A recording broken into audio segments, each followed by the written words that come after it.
The city of Knoxville, Tennessee is the latest victim in a long list of city departments that have been compromised by ransomware.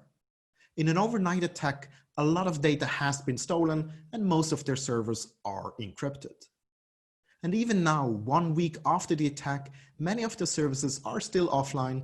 For example, the city's website is still impacted. And even during the outbreak, a lot of the services had to temporarily shut down. For example, the city's court had to cancel or reschedule some of their meetings. The emergency systems, such as the fire department, have fortunately not been impacted, but the police informed that they will temporarily not respond to any non-injury car crashes during the outbreak. The IT department of the city has been shutting down parts of the network to minimize the damage and try to eradicate the infection.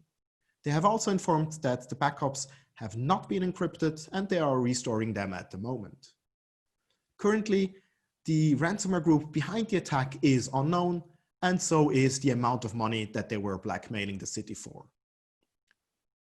Initial investigation have shown that the most likely culprit is a spear phishing email that has been opened by one of the employees. The city has informed the FBI and an investigation is ongoing.